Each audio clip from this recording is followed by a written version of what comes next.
Welcome. In this video, I'm going to speak about how to deal with defensive people. If you have someone in your life who has a tendency to get defensive quite often, then I'm going to be giving you some tools, tips, and insights on how to deal with their defensiveness when it arises. This video is exceptionally helpful if you are with somebody who falls under the category of dismissive avoidant in the attachment styles, or the fearful or disorganized avoidant as well. Both of these people have tendency to be defensive. They can even be defensive when you may think that there's nothing to be defensive about. And in this video, I'm going to give you some insight into what it is that's going on inside of them. Behind all defensiveness, there is shame and there is fear. So there's shame about being a certain way, and there's fear about what's going to happen because somebody is that way. And at the core of it, there is a fear of rejection and abandonment.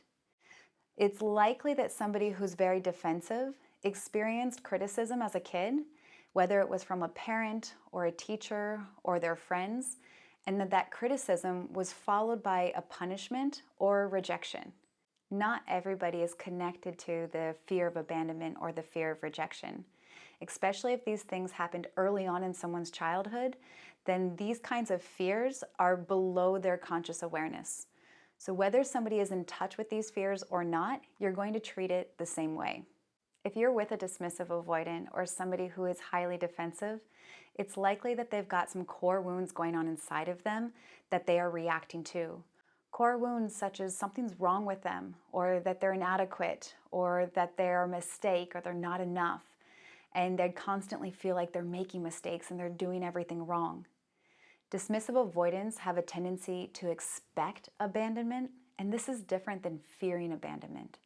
However, this is not a lecture on attachment styles, so let's go back to how to work with their defensiveness.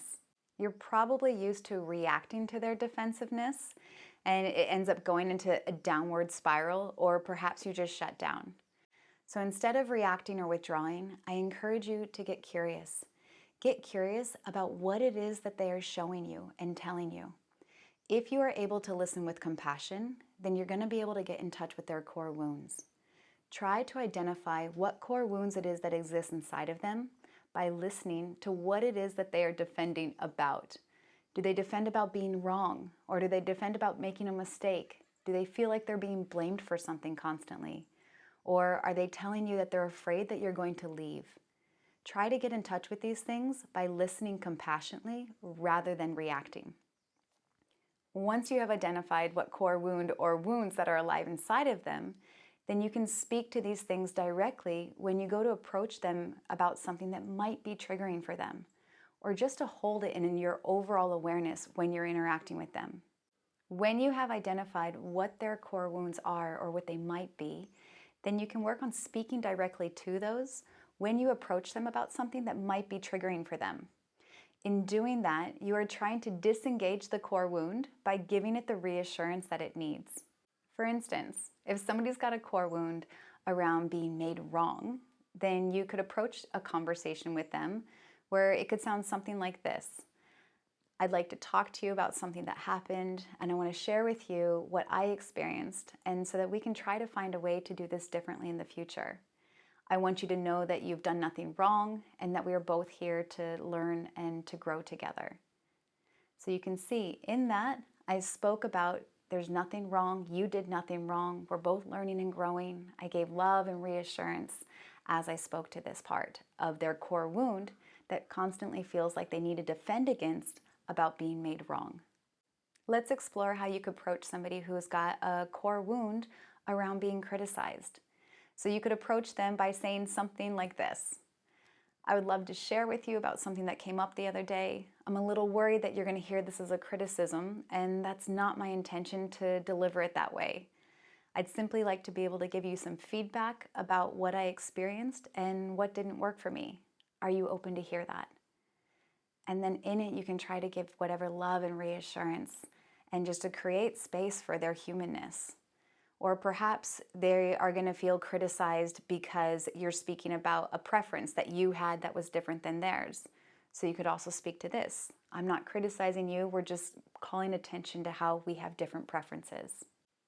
If you notice that the person has a fear of abandonment and you want to talk about something that you think might trigger this, then you could approach the conversation by saying something like this.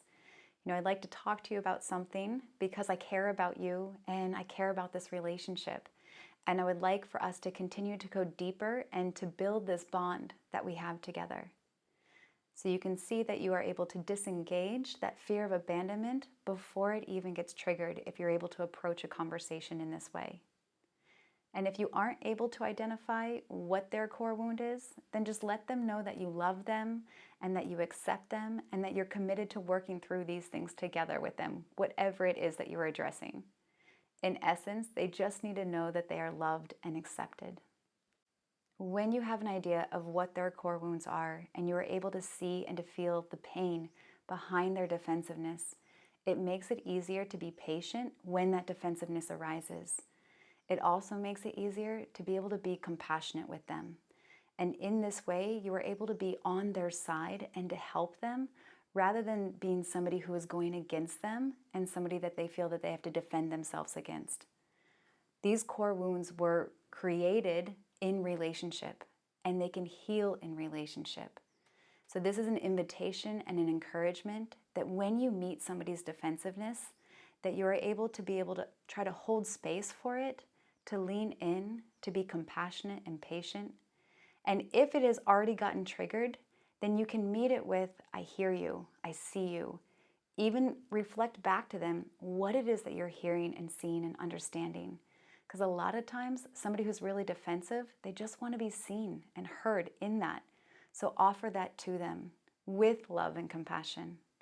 And also, if you're constantly meeting somebody's defensiveness, you can reflect upon what's going on inside of you and do your own inner work. So in that, check and see, are you seeing them through a certain lens? Are you projecting something onto them? Or are you only seeing part of the truth and not all of that what they are? And you're focusing on that one part and they want to be seen in everything. You can also reflect upon if you're blaming them for making you feel a certain way. Remember that nobody makes you feel a certain way. They are only a stimulus for what already exists inside of you. Your emotions are your emotions. So make sure that you're taking accountability and responsibility for how you feel and not putting them on somebody else. So I hope this video was helpful and inspiring on how to work with defensive people and thus how to live a more conscious and connected life. I'd love to hear an insight or something that you're taking away from this video. And if you haven't seen my other 2 videos about how to deal with your own defensiveness, then I encourage that you do, and I'll put the links down below. Please remember to like, subscribe, and turn on the notification bell, and share this video if you found it inspiring.